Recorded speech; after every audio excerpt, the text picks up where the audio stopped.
नमस्कार। astrotricks.com में आपका स्वागत है। आज के इस एपिसोड में हम राजयोग के बारे में चर्चा करेंगे। जन्म कुंडली के कुल 12 भाव होते हैं।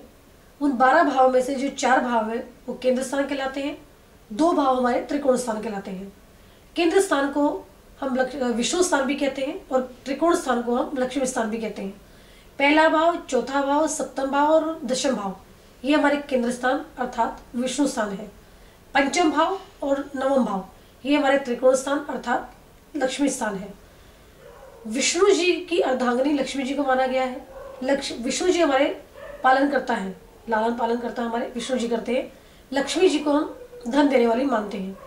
जब लक्ष्मी का संबंध विष्णु जी से बनता है तो जीवन में किसी प्रकार की कमी व्यक्ति को महसूस नहीं होती। इसे हम राजयोग मानते हैं।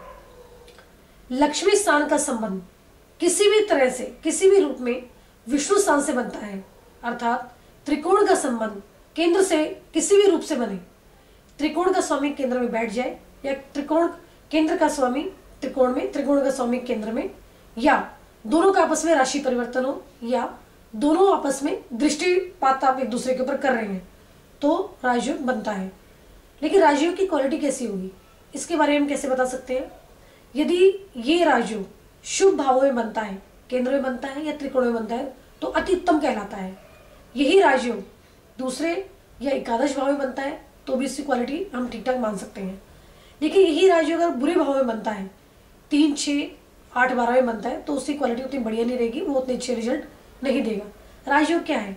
राजयोग की दशा के अंदर ये जरूरी नहीं है कि आपको बहुत सारा धन आएगा। राजयोग में शामिल ग्रह की दशा यदि आपके जीवन में आती है तब आपको मान सम्मान की प्राप्ति होगी, आपके जीवन के अंदर खुशहाली आएगी, आपको घर से समय मिलेगा, आप हर प्रकार का जो भौतिक सुख है उसे प्राप्त कर सकते हैं। लेकिन ये आवश्यक नहीं है कि आप करोड़ों में पैसे इकट्ठा करेंगे।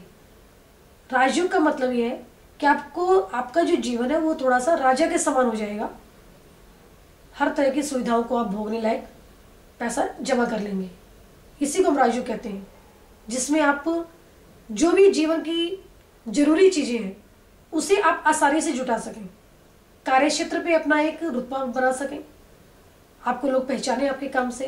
यही राजयोग है।